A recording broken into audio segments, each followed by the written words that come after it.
Hey cuties, welcome back to my channel. Let's continue to my show, episode 9. तो scene की starting में ही हमें you को दिखाया जाता है जो अपने ऑफिस से बाहर आकर अपनी कार लेकर एक ट्रेडिशनल प्लेस पर जाता है।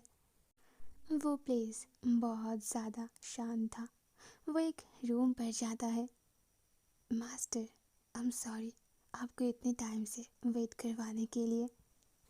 ये पर्सन और कोई नहीं, फैन फैमिली की सेकंड सन था, फैन यू। तो वो यू को देखकर स्माइल करता है। दोनों एक दूसरे के साथ बात करते हुए फैन यू आस करता है, मैंने सुना तुम्हारी और फैन की ब्रेकअप हो गया है। यू बहुत ज़्यादा सरप्राइज्ड होता है कॉज उन दोनों की रिलेशनशिप के बारे में किसी को कोई आइडिया नहीं है। फैन यू कहता है, देखो ज़्यादा सरप्राइज्ड मत हो, बात जब फ़ैन की आता है तो सारी इन्फॉर्मेशन मेरी तक आ ही जाता है। चलो अब तुम बताओ आगे तुम्हारी प्लानिंग क्या है। तो यू कहता है कि वो अब बदला लेना चाहता है, बट उसे नहीं पता कि वो सब कैसे करेगा। उसे अभी बस पैसा चाहिए। वो अपनी घर भी बेच रहा है। फैन जियो ने उसके भाई को जितना सारा पैसा दिया था, अब यू वो सब कुछ फैन को लौटाना चाहता है। तो फैन यू एक चेक लेकर उसके सामने रखता है। फिर मैं तुम्हारे बस इतना ही हेल्प कर सकता हूँ, आई होप ये कम नहीं होगा। यू उस चेक पर जो अमाउंट था उसे देखकर सरप्राइज्ड होता है। अरे ये तो बहुत ज़्यादा है, बट मुझे उससे रिवेंज लेना है, मैं वो कैसे करूँ। तो फैन यू कहता है, तो फिर मेरे पास बहुत सारे आइडियाज़ है, तुम्हें बस फ़ैन की कंप्यूटर पर एक चिप को इंस्टॉल करना है, देन और क्या, पुलिस आएगा और फ़ैन को अरेस्ट कर लेगा, देन तुम्हारी रिवेंज भी कंप्लीट हो जाएगा। तो यू कहता है, बट मुझे ये सब नहीं करना। अगर आपकी और फ़ैन के बीच कोई पर्सनल मैटर है तो प्लीज़ आप जाकर वो खुद सॉल्व करो। मेरी और फ़ैन के बीच अब वो रिलेशनशिप नहीं रहा, तो मैं ये सब नहीं कर सकता। ये कहते हुए यू वहाँ से जाने ही वाला था, पीछे से फैन यू उसे बुलाता है। हे लिसन, फैन अभी भी तुम्हारे ऊपर इंटरेस्टेड है, तो अगर तुम जाकर उसे ये कहोगे कि तुम उसके साथ ब्रेकअप नहीं करना चाहते तो शायद तुम दोनों के बीच कुछ भी ख़त्म नहीं होगा और तुम आसानी से उसके घर तक जा सकते हो। देन तुम्हें बस वो चिप को इंस्टॉल करना है, फिर तुम्हारी रिवेंज भी कंप्लीट और मैं भी उसे ऊपर से नीचे फेंक सकता हूँ। इससे हम दोनों की बदला पूरा हो जाएगा। सो तुम्हें यह करना चाहिए, ये तुम्हारे लिए एक गुड ऑफर है। बट यू कहता है कि वो इस ऑफर के ऊपर इंटरेस्टेड नहीं है।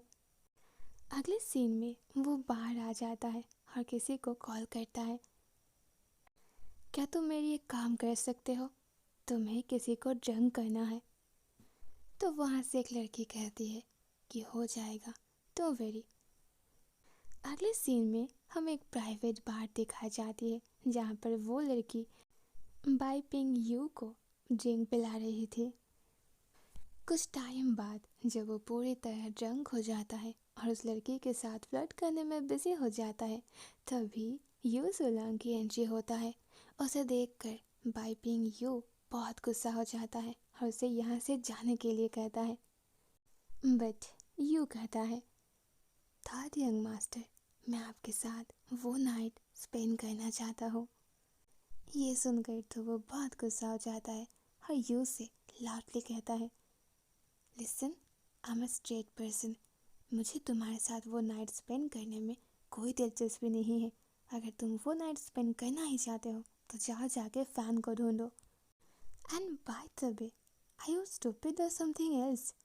उस नाइट को फैन ने तुम्हें इंसल्ट किया था और तुम उसी के साथ अगेन वो नाइट स्पेंड करना चाहते हो।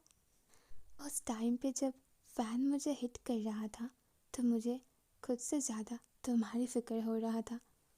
बाय द वे, अब जाओ यहाँ से, मेरी नाइट ख़राब मत करो। ये कहते हुए वो उस लड़की को लेकर चला जाता है।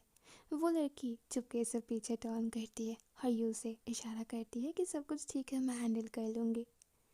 इधर यू, वो एकदम ब्लैंक था। वो सरप्राइज था। उसे पता था कि फैन बैड पर्सन है, बट वो इतने ज़्यादा बैड पर्सन है इसकी उसे कोई आइडिया नहीं था। अगले सीन में हमें फैन को दिखाया जाता है जो एज यूजुअल अपनी फ्रेंड सी के साथ ड्रिंक कर रहा था। सी उसे कहता है, fan young, don't you think तुम आजकल बहुत ज़्यादा फ्रस्ट्रेटेड रहते हो? जब से तुम यू के साथ ब्रेकअप की उसके बाद तुम और भी ज़्यादा गुस्से वाले बन गए हो। फैन उसकी बातों पर कोई भी रिप्लाई नहीं देता है, वो बस ड्रिंक पीने में बिजी था।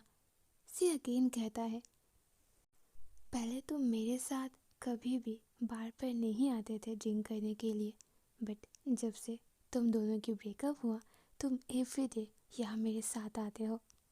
अब तो मुझे सच में लग रहा है कि उसकी जादू तुम्हारे ऊपर चल गया था। सो अब तुम क्या करोगे? क्या उसके साथ अगेन सब कुछ मेकअप करोगे? फैन बस गुस्से से ड्रिंक कर रहा था और एक एक करके बॉटल्स खाली कर रहा था। उसे भी आइडिया नहीं है कि क्यों यू उसके दिलो दिमाग पर इतने ज़्यादा छा गया है। वो यू के बारे में सोचना बंद ही नहीं कर पा रहा है। वो जो चाहता था वो सब कुछ तो हो गया, तो क्यों बार बार उसके दिल यू के पीछे भाग रहा है। वो सच में यू को देखना चाहता था, उसकी केयर करना चाहता था, बट अब यू उसे हेट करता है। फैन चाहकर भी अब पहले की तरह सब कुछ ठीक नहीं कर सकता। अगले सीन में लो चैन को दिखाया जाता है जो यू के लिए वेट कर रहा था। वो बस सोच ही रहा था कि सडनली यू उससे मिलना क्यों चाहता है। उस अपार्टमेंट के पास में ही एक कॉफ़ी शॉप था जहाँ पर वो हर यू मिलता है। लो चैन आस करता है, मैंने सोचा नहीं था कि आप मुझसे मिलने आओगे। यू उसकी बातों पर कोई रिप्लाई नहीं देता है। मैंने जो तुम्हें लाने के लिए कहा था, क्या तुम वो लाए? तो लू चेन उसे वो बैग देता है जो वो अपने साथ लाया था।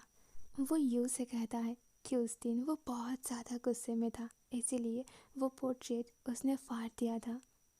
यू उस पेपर्स को अच्छे से नोटिस करता है एंड फाइनली उसे वो 3 वर्ड्स मिल जाता है, वाई, एस और एल। वो समझ जाता है कि ये उसी की नेम है, यू सोलंग। अगले सीन में फैन और सी ली हुआ बार से बाहर आता है। सी उससे कहता है, तुम मेरी कार में बैठ जाओ, मेरी ड्राइवर तुम्हें घर तक ड्रॉप कर देगा। बट फैन कहता है, नहीं, मैं खुद से ड्राइव कर लूँगा। वो अपनी कार में बैठने ही वाला था कि सडनली उसे दूर से एक लाइट पोस्ट के नीचे एक शैडो दिखाई देता है जिसके आसपास सिगरेट की धुआं था। वो शैडो धीरे धीरे फैन के पास आता है और उसकी नेम लेता है। ओके, सो ये पार्ट यहीं पर एंड होती है। See you soon then next part. Bye bye.